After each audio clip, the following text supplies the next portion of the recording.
Ya, vamos, en la recarga de bolas. A ver, ¿cuál es el tema central aquí? Un molino, como lo hemos discutido, es una máquina que tiene unas partes de máquinas llamadas medios de molienda, que a diferencia de otras máquinas, por ejemplo, como los chancadores, donde las muelas encargadas de producir la trituración son piezas que van fijas, digamos, y que tienen un movimiento por lo mismo determinado por la estructura de la máquina. Abre, cierra, abre, cierra, ¿ya?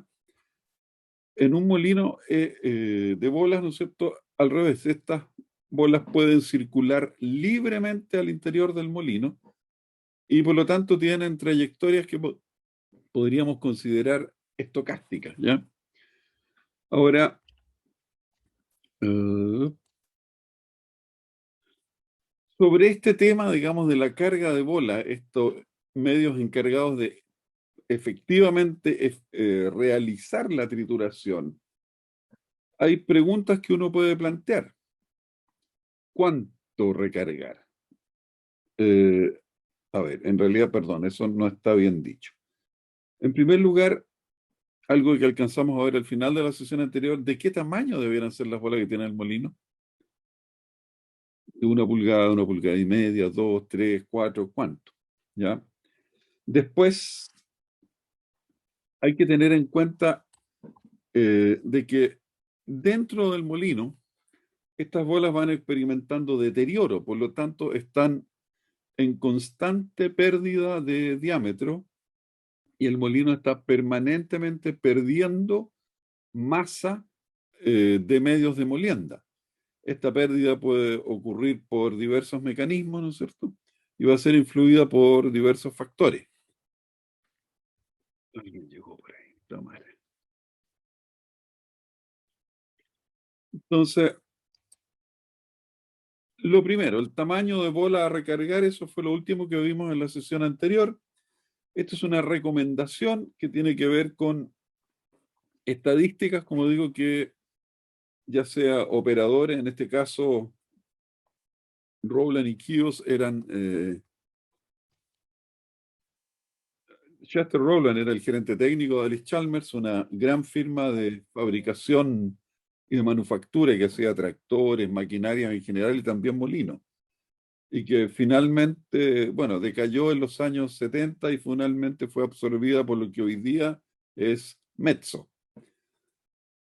Pero hay toda una tradición ahí. Entonces, bueno, esta gerencia recopilaba información, como dije antes, entonces, y generó este tipo de correlación que dice, mire, si usted quiere moler un mineral que tiene este World Index, que tiene esta densidad, en un molino que tiene este diámetro y que va a girar a esta velocidad, al cual usted va a alimentar un mineral que tiene este F80, la recomendación es que recargue con un tamaño de bola dado por esta ecuación, ¿ya? Y donde aquí aparece un factor K que dependiendo del tipo de molino y circuito, ¿no es cierto? Si es húmedo o seco, circuito abierto o cerrado, tiene distintos valores que en todo caso no son tan diferentes. Entonces, hasta ahí llegamos. O sea, ¿cuánto es el tamaño que va a recargar? Pero eso, lejos de agotar el tema, recién lo abre. Entonces, si volvemos a la lámina anterior, ahora estas bolas que se agregan, ¿no es cierto? No están en un estado de equilibrio, sino que, como digo, están en un permanente deterioro. Deterioro por abrasión, por desconchado, por fractura, por corrosión. ¿Qué entenderemos por abrasión? El micromecanizado de viruta de acero, o sea, microviruta, un proceso en que cada partícula de mineral, al ser presionada, ¿no es cierto?, contra la superficie de acero del medio de molienda, le saca una pequeña cantidad de material. Eh, igual como si uno estuviera torneando o pasándole lija, ¿no es cierto? Bueno, la abrasión, de hecho, es lo que hace que la lija, digamos, alice las superficies metálicas. Lo hace a través de la abrasión, de este micromecanizado, donde los trocillos que salen son totalmente microscópicos. Ahora, cuando el desprendimiento de trozos o la eliminación de material ya son trozos discretos que ustedes pueden tomar con la mano, reconocerlo, pero donde todavía uno puede distinguir claramente entre el medio de molienda original, que va a quedar con alguna irregularidad, alguna especie de abolladura o, digamos, un corte, pero uno puede decir claramente este es el trozo y este es el fragmento. A ese fenómeno se le llama spalling, desconchado, ¿ya? Que es una fractura, podríamos decir, parcial. Son trozos relativamente pequeños que se desprenden del medio de molienda y que, por supuesto, aceleran su deterioro. Se habla de fractura cuando ninguno de los trozos resultantes del proceso de romperse de la bola, uno puede llamarlo, digamos, ahí está la bola. O sea, la bola en sí desaparece, y, o sea, no es que desaparezca, se convierte en fragmentos donde cada uno puede ser, por ejemplo, una mitad de bola. Pero una mitad de bola no es la bola, no es una bola que le falte algo, no, es un trozo ya. Entonces, cuando pasa ese tipo de cosas, se habla de fractura de la bola, a diferencia del desconchado. Y por supuesto, todos estos tres primeros que son factores mecánicos, ¿no es cierto? Desde un fenómeno relativamente continuo, o por lo menos tan fino que se puede apreciar como un fenómeno continuo, hasta estos fenómenos de cambio discreto en un momento del tiempo, pero que son de tipo mecánico, de partición, de separación de material. En cambio, tenemos por otro lado la corrosión. El medio es un medio húmedo, hay materiales de distinta composición química, por lo tanto, tenemos garantizado que habrá algún grado de corrosión, máxime si el, la pulpa, ¿no es cierto?, tiene a su vez algún grado de conductividad iónica.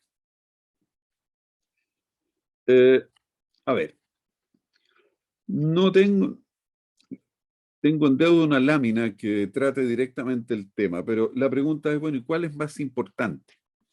En los años 80 se hizo bastante investigación sobre esto.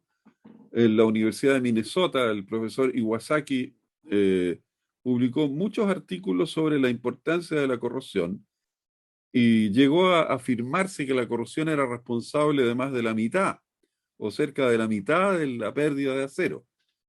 Pero en esos experimentos, y por eso yo se los comento, para que si es que los leen tengan esta consideración en mente, esas conclusiones se refirieron a experimentos de laboratorio donde las fuerzas mecánicas asociadas al desgaste, a la interacción entre medios de molienda y el mineral, son comparativamente muchísimo más pequeñas. Piensen ustedes que hacer un experimento de molienda en un molino de 20 centímetros de diámetro, las fuerzas de contacto van a ser pero muchísimo menores que hacer ese mismo experimento en un molino de 4 metros de diámetro o en un molino semiautógeno donde la carga, suponiendo que no estamos operando a gran velocidad, va a tener por lo menos unos 5 metros de profundidad, ¿ya?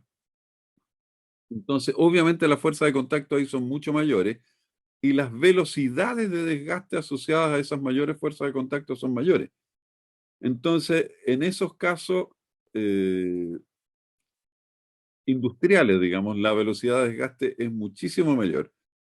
En cambio, la corrosión electroquímica, que depende de factores locales y no del tamaño de la solución, no aumenta. Entonces, eso llevó a una valoración exagerada de la importancia de la corrosión. Por supuesto, había fabricantes de medios de molienda que utilizaban aceros aliados, que engancharon con esto alegando de que sus medios de molienda duraban más, producto de que esta corrosión que era tan importante ellos la podían resistir mejor, pero eso era en realidad una argumentación sesgada. Hay un artículo, me parece que es de David Dunn, no estoy seguro, pero por ahí lo tengo, en que se narra el caso de que en una ocasión, en un molino, por razones de funcionamiento de la planta de flotación, tuvieron que pasar desde un pH 9 a un pH 7. Supuestamente, con eso la corrosión tendría que haber aumentado drásticamente producto del aumento o de la disminución de la basicidad de la mezcla. Bueno, el efecto no pasó del 1%. Y eso fue una muestra bastante potente, digamos, de que la corrosión no juega un rol tan importante. Ahora, cuando sí puede jugar un rol importante va a depender del tipo de defecto que tenga la bola, el medio de molienda. Si hay pequeñas grietas a través de las cuales la corrosión, ¿no es cierto?, pueda agrandarlas producto de la diferencia de oxigenación, las diferencias de concentración con el entorno, la corrosión puede promover agrietamiento y ese agrietamiento, por supuesto que reduce la resistencia de la bola a los impactos. Entonces, en ese sentido, la corrosión puede tener un efecto multiplicador. Por eso que también es difícil determinar a priori esta relación. Nosotros hicimos hace muchos años, por ahí el año 90, me parece, 89, 90, en una investigación Fondesit, un estudio en que comparábamos bolas de la misma densidad, perdón, la misma dureza, pero diferente composición química, una de una lesión resistente a la corrosión, un acero inoxidable, comparado con bolas de acero, y esas se ensayaron en un molino en el Teniente. Y obtuvimos que efectivamente la diferencia no pasaba del 15%. Entonces, si uno mantiene la misma dureza, la corrosión no tiene ese efecto multiplicador que se alega. Bueno, pero no me detengo más sobre esto. ¿Qué factores ahora influyen en esta velocidad de cambio de tamaño de los medios de molienda? Bueno, por supuesto, la dureza, la dureza Rockwell clásica. Mientras más duro el material, más cuesta que el mineral, ¿no es cierto?, le haga mella. Por supuesto, la tenacidad, porque la bola no solamente está sometida a una acción abrasiva, sino que cuando sube y cae, ¿no es cierto?, está sometida a impactos. Impactos que en la medida que hay grietas, estas grietas, ¿no es cierto?, van generando crecimiento paulatino y puede conducir a fractura por desconchado o fractura completa de la bola. Entonces, ahí la tenacidad del material es bastante importante para definir qué tanto resisten las bolas estas condiciones. Las bolas de hace 40 años atrás eran muchísimo menos tenaces que las actuales, de tal manera que los molinos botaban una gran cantidad de fragmentos de bola. La tecnología en ese sentido, el control de calidad en la producción ha hecho que los productos actuales tengan un nivel bastante bajo de desprendimiento de trozos. Por lo tanto, este factor ha ido perdiendo importancia. Bueno, y la otra pueden ser defectos de fabricación, irregularidades ya de tipo geométrico o problemas con el tratamiento térmico, ¿no es cierto?, que pueden a su vez acelerar el proceso de creación de grietas. Pueden tener tensiones, por ejemplo, bolas. Y por otro lado, estos factores que dependen del producto propiamente tal, ya sea de su material como de su proceso de fabricación, también están los factores del entorno, qué tan severas son las condiciones. Entonces ahí podemos considerar el diámetro del molino, que tiene que ver hasta qué altura, cuál es la altura de la cual va a caer, y por lo tanto las energías de los impactos. De la misma manera, la velocidad de giro asociada al diseño del lifter. Ya sabemos que las trayectorias están gobernadas por la combinación de ambas dos cosas. Puede ser un factor que genere más o menos impacto sobre los medios de molienda. Un mineral más duro, una escoria, por ejemplo, que además de duro es filoso, puede también ser un factor de aceleración del desgaste. Y por último, variaciones en el pH también pueden tener pequeños efectos, a pesar de que mucho más limitados que los factores anteriores.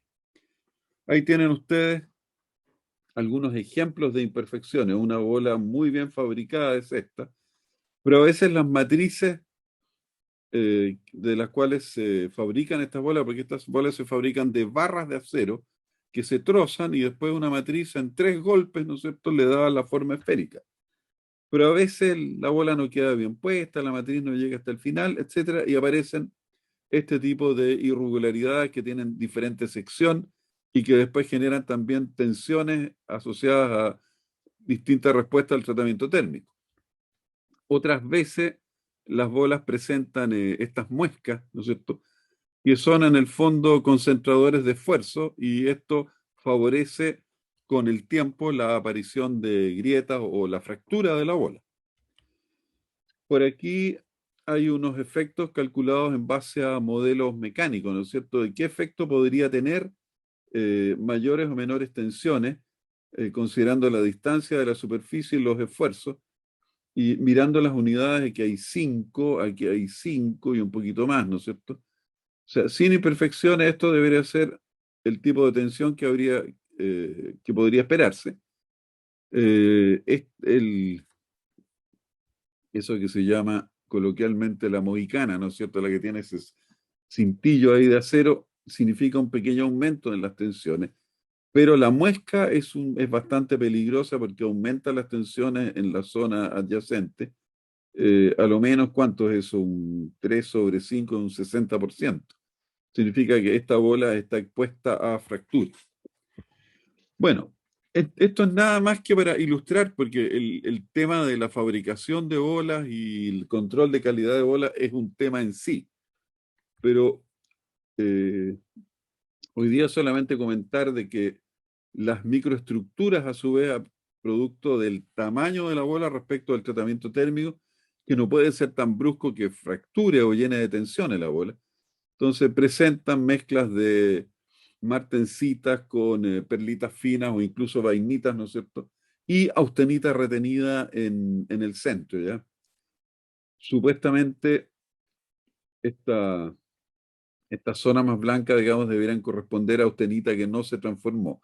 Ahora, ¿cuál es el problema de la austenita? Que con los impactos se transforma en martencita, pero una martencita que aumenta de volumen y por lo tanto genera tensiones que facilitan el futuro agrietamiento o la fractura de bola. Entonces, la parte metalúrgica de este es bastante interesante. Pero queremos abordar ahora el problema desde una perspectiva más operacional. Si nosotros tenemos una carga de bolas en un momento dado dentro de un molino y sabemos que se está desgastando, bueno, ¿cómo es cuantitativamente cuánto se desgasta? ¿Cómo podemos modelar ese proceso de desgaste? Para eso vamos a referir a un artículo que publicó Telfer Norman con su jefe de aquella época, que era, uy, me olvidé el nombre del LEP. Tengo el artículo por aquí cerca, ¿no es cierto? Y donde dice, después de un cuantioso trabajo experimental, Norman fue gerente de desarrollo en Climax Molybdenum y en el proceso de desarrollar usos para el molibdeno, estudió todos estos fenómenos.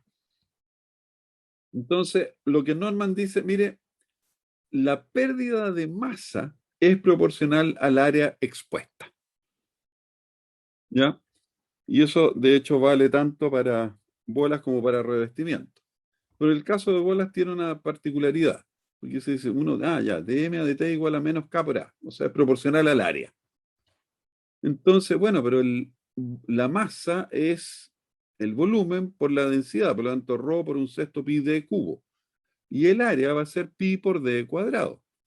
Ahora, si esta expresión, ¿no es cierto?, la eh, desarrollamos, ¿no es cierto?, la derivada de un sexto pi de cubo ρ va a ser un sexto pi ρ 3d cuadrado por de d a dt, y esto va a ser igual a menos k pi por d cuadrado. Entonces, aquí los d cuadrados se va, pi también se va, ¿no es cierto? Y aquí estos tres cetos se transforman en un medio, y reordenando toda esta expresión llegamos a que la tasa de cambio de diámetro con el tiempo de una bola es constante, donde K, que aparece aquí, es la constante de proporcionalidad que tiene unidades de masa por unidad de tiempo y por unidad de área que pierde la bola, ¿no es cierto?, en el proceso de desgastarse.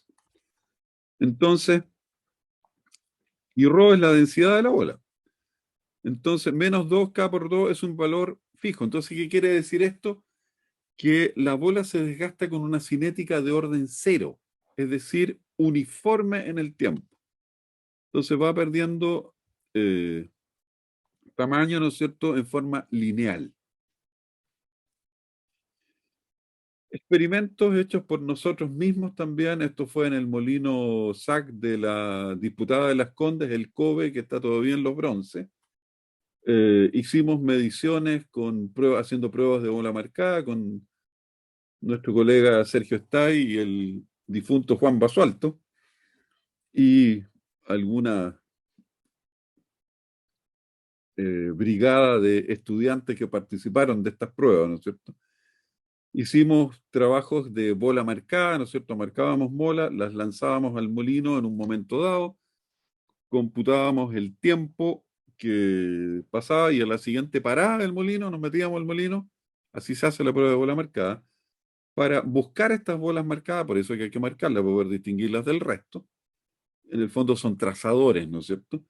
Y comparar su peso inicial con el peso que han tenido y contrastar eso con el tiempo que estuvieron dentro del molino. Si ustedes se fijan, los tiempos son del orden de, estos son 80 horas, estos fueron 400 horas, 640 creo que fueron estas, y estas son prácticamente 800 horas. Y aquí hay una del orden de 1100 horas. Ahora, 1100 horas es ¿cuánto? Deben ser como 2 meses. Y como ustedes pueden ver, la tasa de desgaste tiene una evolución lineal, o sea, razonablemente lineal en el tiempo. El error de medición aumenta aquí porque también hay más probabilidad de que las bolas aquí desaparezcan, que se partan. La misma marca ayuda a generar irregularidades que favorecen su fractura. Así que aquí el calce no es tan bueno, pero si uno mira el conjunto de los datos, uno puede decir de que esta ley de desgaste proporcional al área es razonablemente válida. Bueno, estos son los datos, ¿no es cierto?, que uno necesita: la pérdida de masa por unidad de área de tiempo, la masa inicial de la bola, la densidad, los diámetros iniciales y finales. Entonces ahora, quizás ustedes hayan oído hablar de collar de bolas. ¿A alguien le suena eso? ¿Alguien ha oído la expresión el collar de bolas? No, por lo menos. Por mi parte no, profe. Vaya, bueno. Bueno, cuando usted les toque trabajar en planta o en general trata este tema, es muy frecuente referirse a la carga de bolas como un collar, en el sentido de que el molino, ¿no es cierto?, va perdiendo tamaño, o sea, las bolas van perdiendo tamaño a una velocidad uniforme, que significa que cada día las bolas que ustedes cargaron el día anterior han perdido un poquito de tamaño. Y el día siguiente otro poquito. Y el día siguiente otro poquito. Dado que no se quiebren estas bolas, ¿no es cierto? Si ustedes, bueno, aquí este es un diagrama.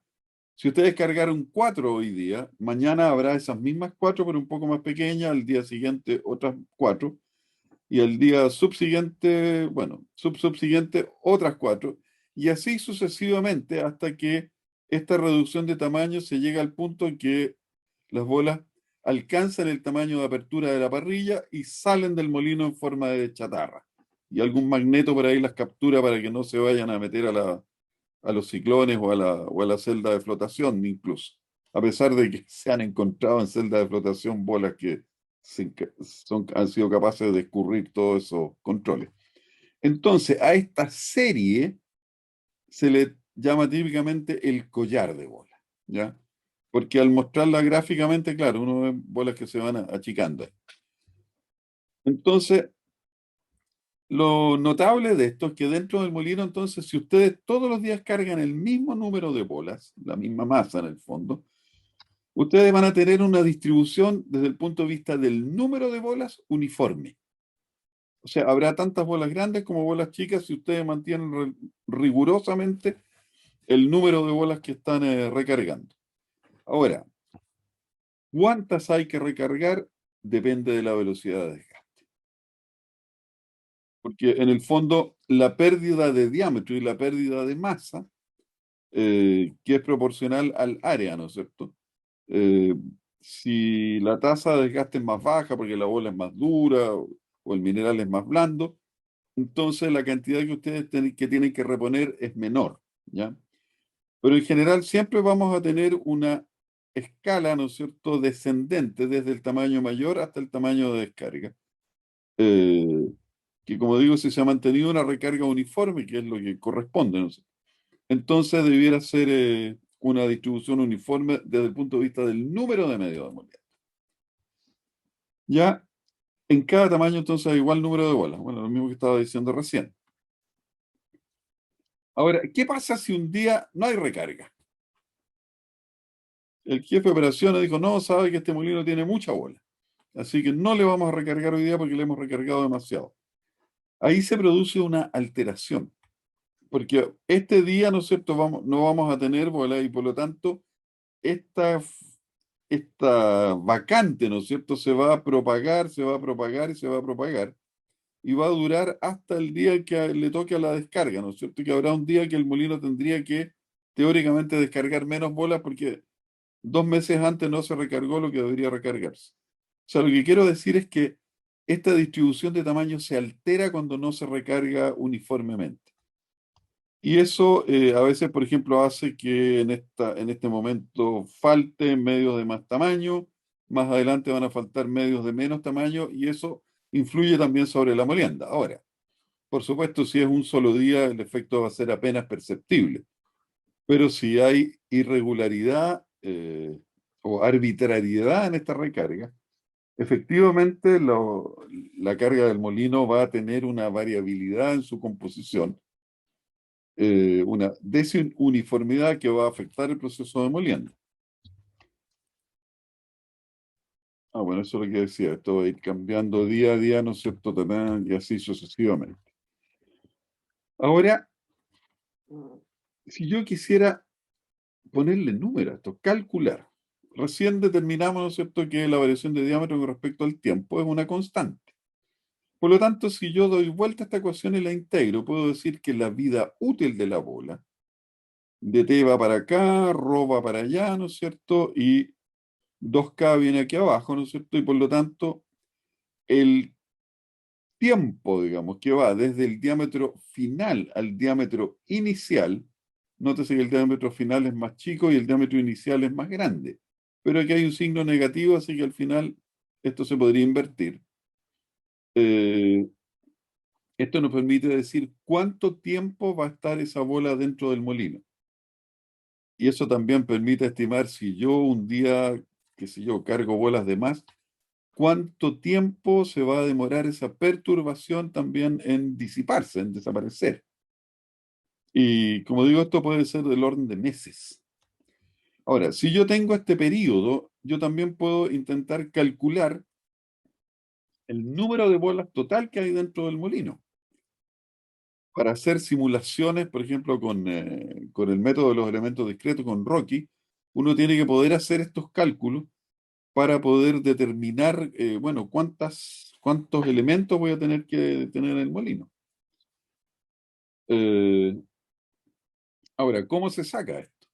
Si yo tengo una recarga de tantos kilos por hora y cada medio de molienda, ups, perdón, voy a poder contestar eso. Un nietecillo picarón. Entonces, esto quiere decir número, o sea, si esto es kilos por hora y esto es kilo, lo que pesa cada bola, en el fondo aquí está el número de bolas. Si yo integro desde cero, desde el tiempo cero, hasta el tiempo t, que es el tiempo, ¿no es cierto?, que la bola que cargué en el tiempo cero sale del molino y yo estoy cargando todo ese tiempo un valor R de kilos por hora, por día, la unidad de tiempo que sea, ¿no es cierto? Pero tiene que ser, por supuesto, congruente con la unidad de tiempo que vamos a usar acá. Si yo integro esta expresión, ¿no es cierto?, voy a tener eh, el número de elementos de todos los tamaños que voy a tener dentro del molino. Entonces está RMI.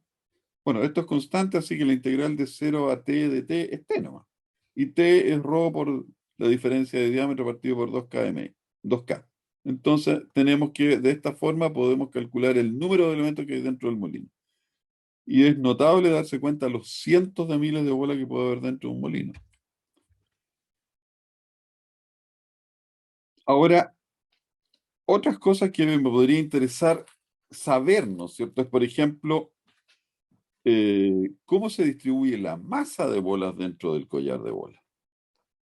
O sea, cuánta masa tengo en bolas grandes, cuánta masa tengo en bolas medianas y cuánta masa tengo en bolas chicas. Entonces, si yo tengo esta función integral, ¿no es cierto? Que es n igual la ecuación que vimos recién. Entonces, si yo derivo esto con respecto al diámetro, ¿no es cierto? Yo voy a tener la función de frecuencia, es decir, la cantidad de bolas que hay en cada rango de tamaño, ¿ya? Porque este es el número total, pero la derivada de este número total me da la cantidad de bolas que hay por cada clase de tamaño. Bueno, esta es una función continua acá. Que si ustedes se fijan, depende de la recarga, depende de la densidad, de la tasa de desgaste y de la masa de la bola. Pero todos estos valores, si R es constante, esto también es constante, es un número que es fijo para todas las clases de tamaño. Entonces, no depende del tamaño y como depende de valores invariantes, es uniforme. Ahora, si yo tengo esa función NDD,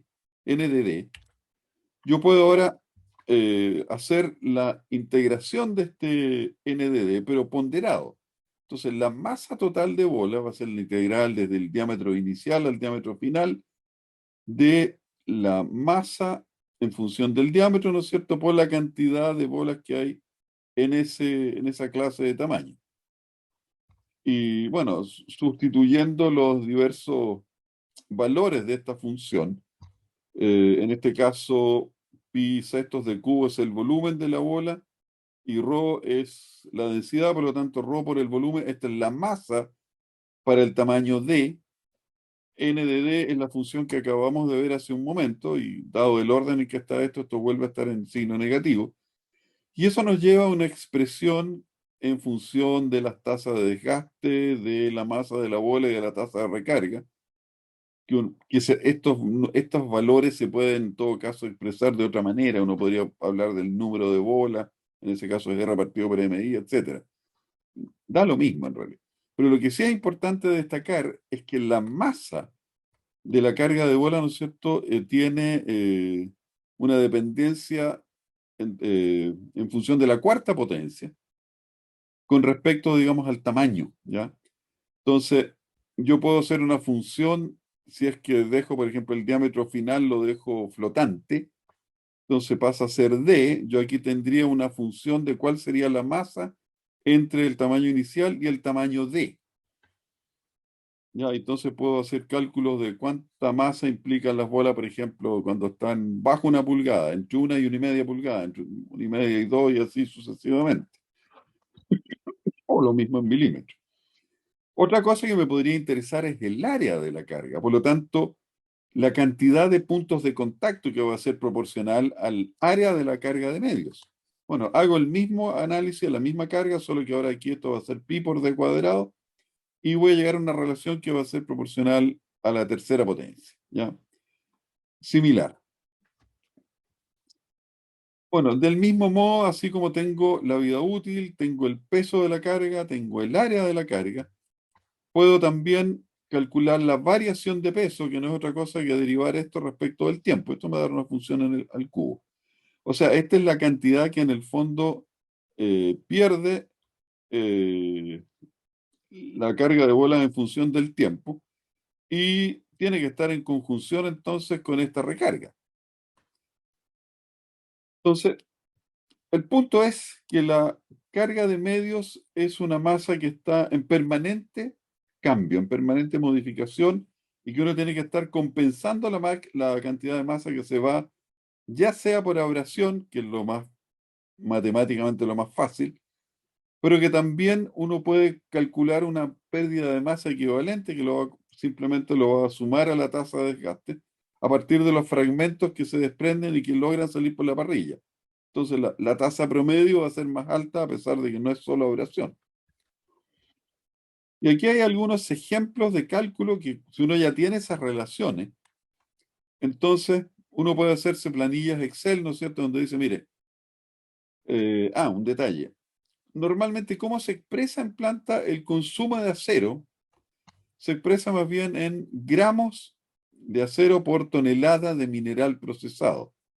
Ahora, si ustedes tienen el tonelaje del molino en toneladas por hora, ¿no es cierto? Eh, y tienen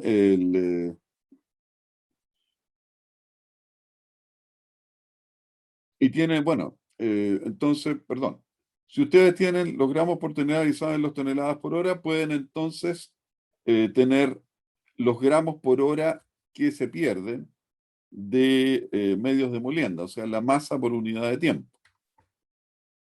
Ahora, esta unidad es buena porque justamente independiza del tiempo y es una especie de un número mucho más estable para describir la operación del molino. Entonces, aquí son molinos de distintos tamaños, ustedes pueden ver, y distintos tonelajes por lo mismo.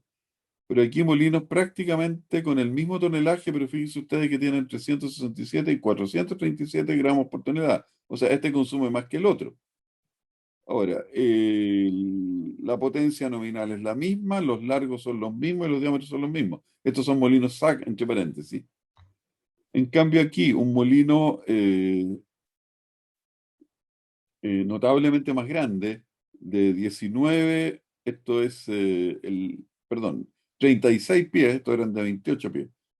En metros, bueno, aquí están los datos en metros, 4 metros, estos otros son eh, el diámetro interior son de 8 metros, este es 10,7, casi 11 metros, el de 36 pies. Y aquí ustedes pueden ver que la tasa de desgaste en este molino, a pesar de que es más grande, que los impactos son mayores, etcétera, es menor que en este otro. Entonces, este es un indicador de eficiencia bastante bueno.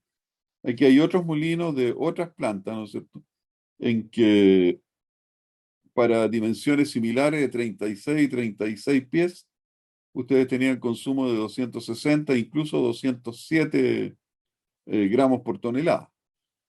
Y esto es un molino más pequeño que tiene del orden de 250, ¿ya? Eh, entonces ustedes, en base a esta tabla, ustedes pueden examinar de un vistazo cómo anda la operación del molino. Ahora, con las ecuaciones anteriores, si ustedes tienen el largo y el diámetro, pueden calcular el volumen del molino.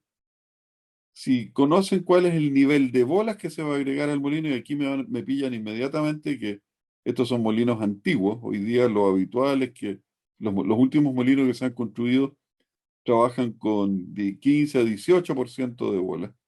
Pero cualquiera que sea la cifra, ustedes tienen el porcentaje, el nivel de bolas, y con eso tienen la masa de bolas en el molino, 118.000, o sea, 118 toneladas, 260 toneladas, 216, etcétera, etcétera. Ahora, en este caso, el tamaño que se recarga es siempre uniforme, así que hay un solo tamaño, y la recarga en kilos por hora está dada por estos números, ¿ya? 389, 468, 952, etcétera. Ahora, estos kilos por hora se pueden transformar en toneladas por día y conociendo el diámetro inicial y el diámetro final y la masa inicial de la bola, ¿no es cierto? Y la densidad, uno puede calcular la masa de bolas en toneladas, ¿ya? 118, etcétera. Pero resulta que este dato parece que lo habíamos calculado antes.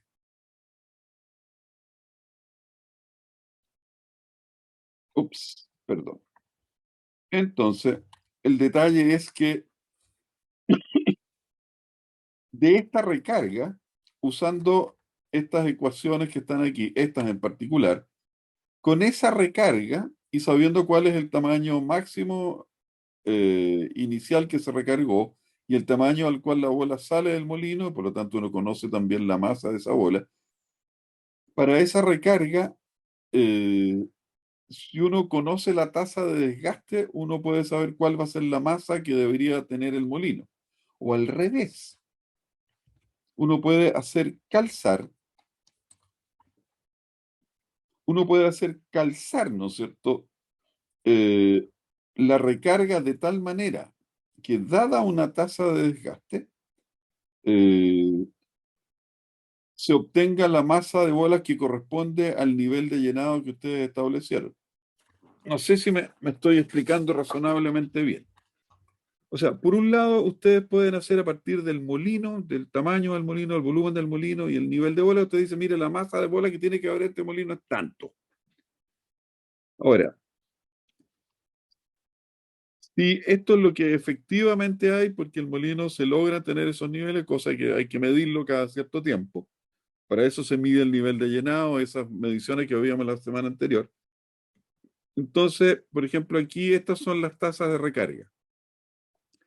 Si ustedes tienen estos datos de tasa de recarga y efectivamente se está en un nivel estacionario donde con estas tasas de recarga se logran estas masas de bola dentro del molino o estos niveles de llenado que aparecen aquí, entonces ustedes pueden deducir la tasa de desgaste de la bola dentro del molino.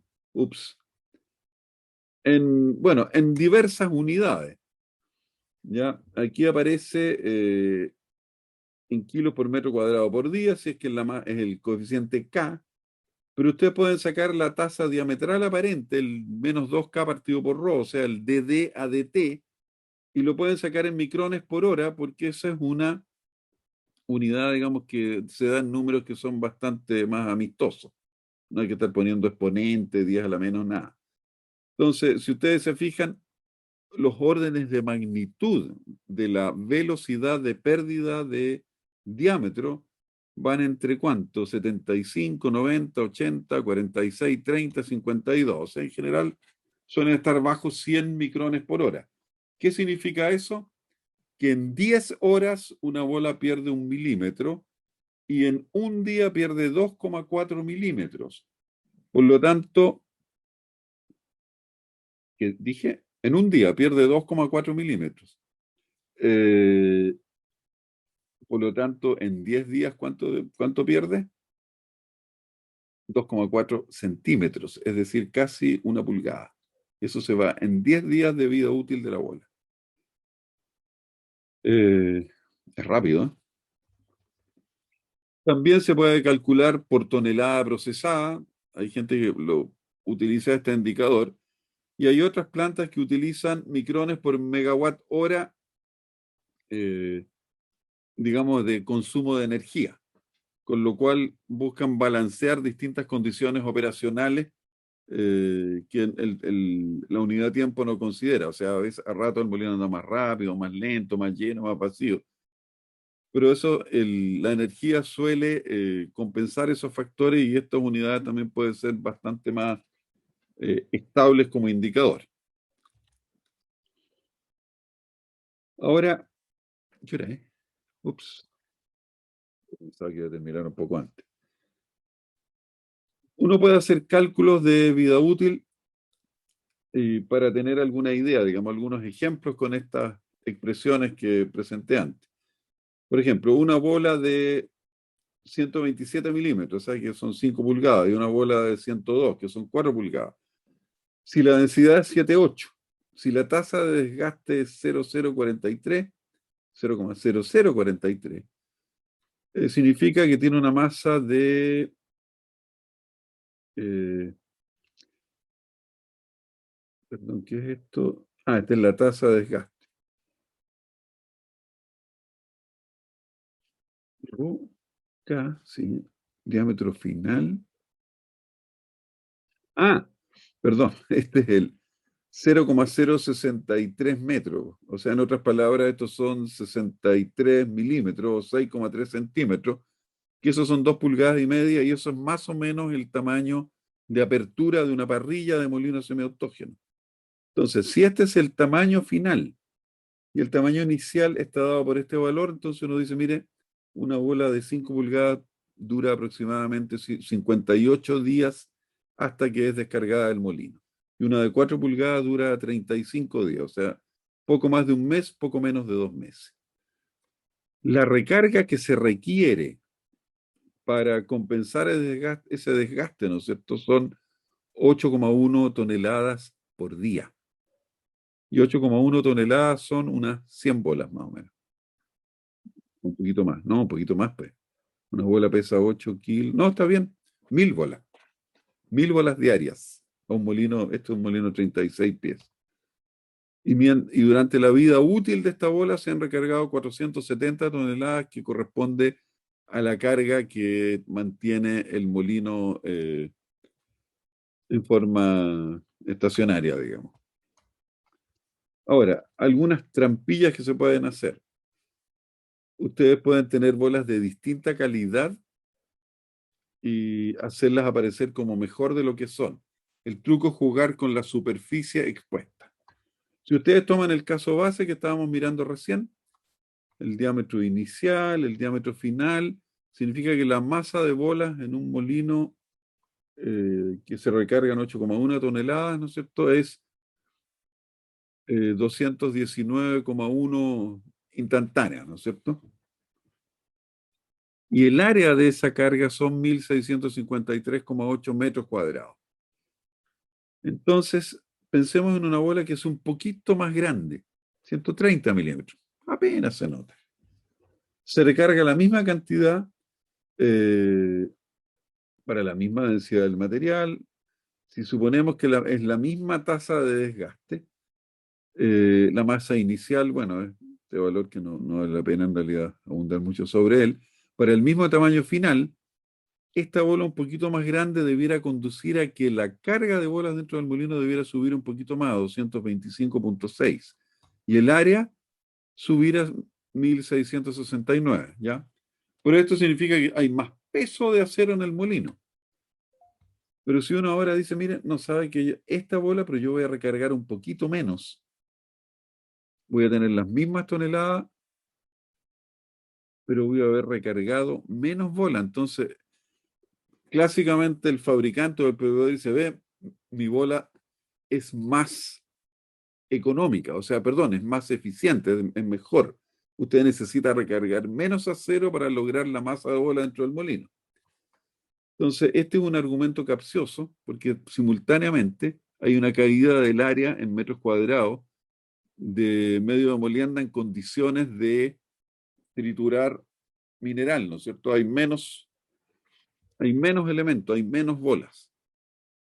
Y eso se traduce en que el molino muele también un poquito menos. Entonces, este es un argumento engañoso. Y aquí, digamos, si es que se recarga lo mismo, también puede ser que esta bola sea de un poquito menos calidad. Si usted tiene una bola un poquito más blanda, se gasta un poco más rápido, le dan el mismo tamaño, dan la misma descarga, pero la bola se gasta un poco más rápido. O sea, perdón, le dan un tamaño un poquito más grande y aparece con la misma área y con el misma masa de bola, pero resulta que esta bola es de menor calidad y eso se ha compensado poniendo una bola un poquito más grande. Así es que hay maneras ahí de manipular la interpretación de estas cifras. Entonces, si usted tiene una bola más blanda, bueno, el fabricante se la va a dar un poco más grande. El detalle después de eso es que van a tener menos elementos de molienda. Ahora, la descarga también, ese es otro detalle, cuando hay que modelar la carga de bola dentro del molino, el tamaño de descarga que aparece aquí, el diámetro final, y que aquí lo he supuesto en todo el momento uniforme, depende del estado de la parrilla. Una parrilla nueva que tenga 2,5 pulgadas, al principio, por razones de deformación, tiende a cegarse, pero después se va gastando, y más adelante llega a tener del orden de 2,8 pulgadas. O sea, el tamaño al cual se descargan los medios de molienda gastados cuando ya la parrilla ha pasado algún tiempo de su vida útil, arriba de 200 horas, es un tamaño un poco mayor. Entonces también eso hay que tenerlo en cuenta al momento de hacer un modelo. Bueno, y eso también tiene efectos en el tamaño de descarga, cual ustedes pueden examinar acá las mismas condiciones, etcétera, etcétera, pero cambiamos el diámetro final, 63, 58, 71, según los datos que bueno, aparecían aquí, 63, estos 48 y estos 71 en milímetros. Eh, bueno, eso conduce a que la cantidad de bolas dentro del molino 219, 222, 210. O sea, cambia la masa de medios de molienda en la medida que han cambiado las aperturas de parrilla y por lo tanto también cambia el área disponible para molienda. Entonces, todos estos pequeños factores están también alterando la operación y están produciendo pequeños cambios. Cuando ustedes están en la operación y tienen que lograr cierto tonelaje diario, estas cosas generan pequeños efectos, pero conspiran contra el logro de las metas de producción. Entonces son de los factores pequeños, pero igualmente, a pesar de todo, relevantes para lograr esas metas. Ahora, la gracia está en que la tasa de desgaste, o sea, perdón, la recarga, conversa con la tasa de desgaste. Entonces, aquí hay una tablita que dice, mire, recarga de bola de 5 pulgadas, número de bolas por turno, que podría ser cero. Esto es una tabla para mostrar el efecto, ¿no? Cero bolas, 500, 1000, 1500, 2000, 2500 bolas. Si la tasa de desgaste en gramos por tonelada es 240, 300 o 360, esto es por un molino que tiene un tonelaje de producción fijo. Ustedes pueden ver que eh, va a depender el nivel de bolas, ¿no es cierto? Por ejemplo, si ustedes recargaran 1000, el molino estaría llenándose de bolas. Si ustedes recargan 500 y esta es la tasa de desgaste, el molino va a estar perdiendo masa, ¿ya? Ahora, si la tasa de desgaste es un poco mayor, bueno, esto se acrecienta y así sucesivamente. Entonces, encontrar el equilibrio, ¿dónde está el cero aquí? Por supuesto que lo pueden interpolar, pero lo que quiero destacar, qué sé yo, estará en 800 bolas si es que esta es la tasa de desgaste.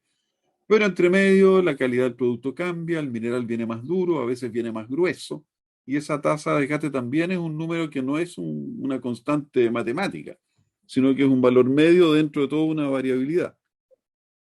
Así que eso conduce, digamos, a que haya que estar permanentemente inspeccionando el molino para saber si estamos logrando o no el nivel de carga. El consumo potencia también suele denunciar que cuando hay más acero, o está aumentando el nivel de acero, se consume más potencia pero se muele menos. El indicador de kilowatt hora por tonelada se deteriora porque se gastan más kilowatt hora pero no hay suficiente mineral para aprovechar esos kilowatt hora. Entonces, un ejemplo de estadística de recarga de bola en molinos SAC desordenada, ¿ya? Tienen unos operadores que no medían mucho, sino que iban ahí al tacto, ahí tratando de apuntarle. Y si ustedes se fijan, algunos días, ¿no es cierto?, no recargaban nada, y otros días cargaban tanto sí como 80 toneladas de una vez. Recién les hablé, ¿cuánto? De 8 toneladas como lo deseable, que es lo que más o menos se ve aquí, ¿no es cierto? Que es el valor como la moda, el más frecuente. Bueno, en este caso, 20 y tanto. Si esta misma información que está prorrateada en el tiempo, la ponemos en forma de histograma, vemos que en estos molinos, por ejemplo, estuvo un gran número de veces que no se recargó nada. A pesar de que estos 10 de aquí o estos 10 de acá es la recarga esperada, aquí son 20, esto es un molino más grande, pero también hay días que se recargó menos, hay días que se recargó más. Ahora, toda esta variabilidad genera también efectos en la molienda. Porque si ustedes cargan mucha bola grande ahora, ¿no es cierto? O bien dejan de cargar, hay un momento que les va a faltar bola fina y el molino no va a generar una molienda lo suficientemente fina, o al revés. Y, y por otro lado, se pueden producir variaciones, ¿no es cierto?, del nivel de bolas dentro del molino, que aquí estamos hablando de 18 contra 7%. Esto fue un seguimiento que hicimos en Candelaria hace ya algunos años. Eh, y los puntos rojos son las inspecciones que hacía la gente de la planta. Y esto fue el modelo que nosotros les hicimos. Entonces, si ustedes se fijan, había más o menos bien, pero aquí como que ellos siempre daban más y nosotros calculábamos que el molino se estaba vaciando.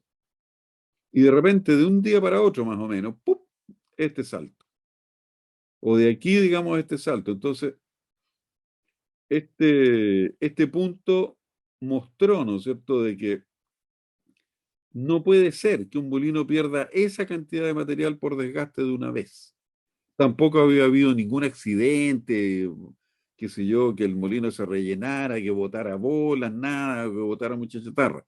Simplemente estas mediciones estaban mal hechas. Así que también las mediciones de nivel, si no están bien hechas, por diversas razones, porque el molino no se ha vaciado bien, por lo tanto le queda mineral que hace que parezca que haya más bolas, pueden ser engañosas. Entonces, llevar un modelito que va siguiendo cuál debería ser la carga de bola en función de cuál ha sido la recarga puede ser muy útil. A su vez, aquí nosotros detectamos de que la carga de bola estaba subiendo mucho y se aumentó el llenado en 1%, ¿no es cierto? Y eso rápidamente se dio cuenta de eso y después hubo que esperar, ¿no es cierto?, ir parar la recarga o bajar la tasa de recarga para estabilizar sin romper el collar de bola. Bueno, esta es la misma información, el nivel de bolas versus la recarga, como cuando se produce una recarga brusca, ¡pum!, aquí aumenta el nivel de bola. Se fija, cada vez que había una recarga brusca, aquí se producía un pic. O sea, esas dos cosas van de la mano. Entonces, con estas ecuaciones que están más atrás, ¿no es cierto?, ustedes pueden hacer todos esos cálculos y responder a preguntas como ¿cuánto dura una bola de 3 pulgadas que se gasta a razón de 6 micrones por hora en un molino rebalse? ¿Cuánta masa de bola requiere un molino SAC de 18 por 36 y un 16% llenado de bola? Pregunta. ¿Cuál será la tasa de desgaste de bola de un molino de 6 metros de diámetro, 8,5 metros de largo, con un llenado de 38, que recarga bolas de 3 y que consume 550 gramos por tonelada y procesa 1900 toneladas por hora? Entonces, todos estos cálculos o todas estas preguntas se pueden responder, digamos, usando este material y permiten gestionar la carga de bola, ¿ya? Entonces, ¿qué es lo que tenemos? Un modelo de desgaste que es cinética de orden cero, ecuaciones que permiten calcular la masa, donde el principio básico es que si la recarga es uniforme, el número de bolas en todos los tamaños es el mismo, y por lo tanto la diferencia de masa entre las bolas más grandes y las bolas más chicas es sideral, porque varían según la cuarta potencia. Y el resto, ¿no es cierto?, son pequeños ejemplos de cómo también jugando con esos parámetros se puede alterar leve pero relevantemente la operación del molino. Y eso era todo por hoy día.